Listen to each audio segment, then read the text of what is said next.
Kashmir valley में आज मुख्तलिफ डिस्ट्रिक्ट्स में 15 अगस्त की परेड की जो उसके फंक्शन की फुल ड्रेस रिहर्सल थी। तो पूरे कश्मीर के हर एक डिस्ट्रिक्ट्स में ये रिहर्सल अच्छे तौर से मुकम्मल हुई और इस ड्रेस रिहर्सल में सभी जो कंटिजेंट्स हैं उसने पार्ट लिया। इसके अलावा आज सिक्योरिटी अरेंजमेंट्स की भी पूरे जो वैली के डिस्ट्रिक्ट्स में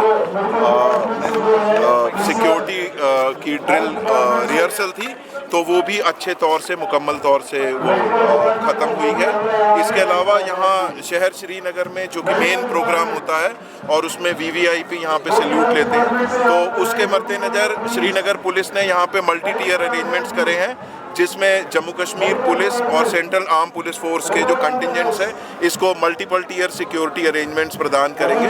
और यहाँ पे हमारे हाई राइज जो स्पॉटर्स और जो मुफ्ती में स्पॉटर्स रहेंगे, ताकि जो पूरा सिक्योरिटी अरेंजमेंट है प्रॉपर तरीके से मुकम्मल रहे। देखिए, इस चीज़ का अभी जो ये इसके बारे में अभी पता लगा, क्योंकि वो एलसी रिलेटेड इशू है, तो इसका मंतकी जवाब देने में अभी थोड़ा समय लगेगा। तो जैसे ही वो बात होगी तो इस चीज़ को आपको क्लैरिफाई करेंगे। सर, जो 15 अगस्त को यहाँ पे अटेंडेंट्स आएंगे उनके लिए कोई स्पेसिफिक आई कार्ड वगैरह किस तरीके का यहाँ पे उनका इन्विटेशन होगा? या देखिए, आपकी वसादत से और जो इंतजामिया की तरफ से यही पहल रहेगी कि ज़्यादा से ज़्यादा लोग जो यहाँ के हमारे बाशिंदगान हैं इस प्रोग्राम में शिरकत करें और इसको सफल बनाएं। अखाल ऑपरेशन अभी मुकम्मल मरहले पे पहुँच चुका है, तो बाकी तफसीलात अगर कोई ख़ास होंगी तो आपसे साझा की जाए।